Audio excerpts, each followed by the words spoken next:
Have any of you ever heard of Jonathan Ferrell or Henry Taylor? No? Okay. How about Oscar Grant or Sean Bell? No? Okay. Well, Jonathan Ferrell, this is him right here. He was actually shot and killed while running towards officers. He was seeking help after he'd been involved in a car accident. Henry Taylor was shot and killed by an officer who he himself called to his house for a property safety check.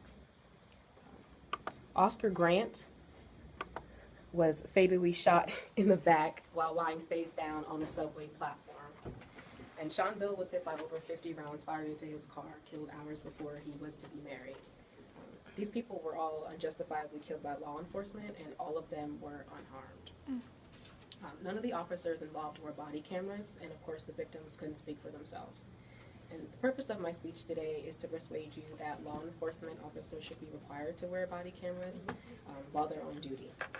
This allows for more accountability, protects officers from false claims and accusations, and it also protects citizens from police misconduct. These issues of police misconduct and excessive force have been making headlines more and more frequently, as I'm sure you all know.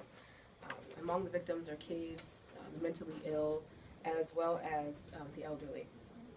These issues can affect any and everyone, regardless of age, gender, or race. So it's really important that we all must do our part to protect ourselves, our families, and each other.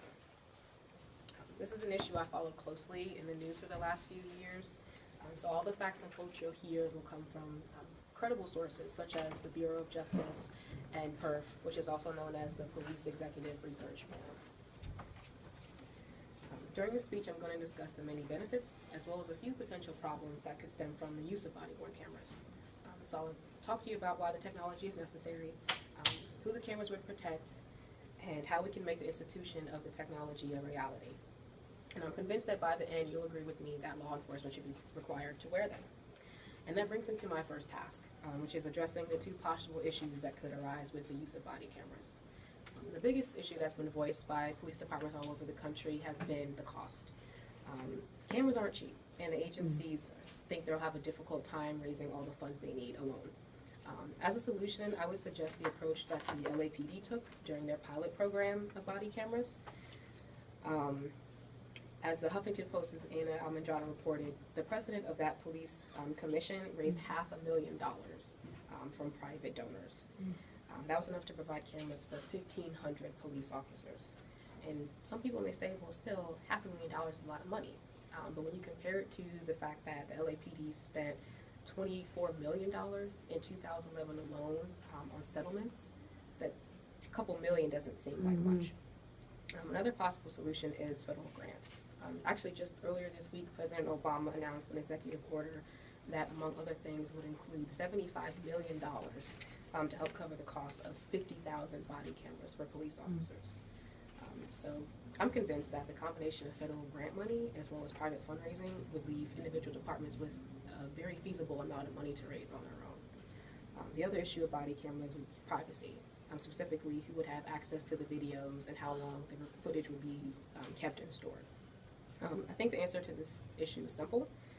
Access to the video should only be granted to upper levels of law enforcement on an as-needed basis. Each department should have very strict policies in place regarding the privacy of the videos, and the recording should only be stored for as long as they're contested. And if they are uncontested, they should be kept a minimum of 6 months. This protects the privacy of the people captured on tape, as well as the officers who are working with the technology. Now that I've addressed the arguments against body cameras, I'd like to discuss the enormous benefits that they would reap. While the use of body cameras will primarily serve to protect citizens, we also have to remember that it protects law enforcement as well. The Police Foundation's report, Effective Body Cameras Worn on Officers, made some excellent points on this. To paraphrase, it says, when we become aware that a camera is recording our actions, we also become self-conscious that unacceptable behaviors are likely to be captured. And the perceived certainty of punishment is at its highest. So simply put, that means people are more likely to behave appropriately when they know that they're being recorded, keeping officers safer also. The present day example would be the Michael Brown, of course, and Darren Wilson case, which I'm sure you've all heard about.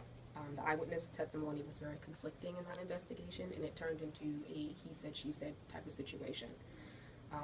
If Michael Brown indeed did advance on the officer, if he'd been wearing a body camera, perhaps we would have known if Officer Wilson was justified in his actions or not.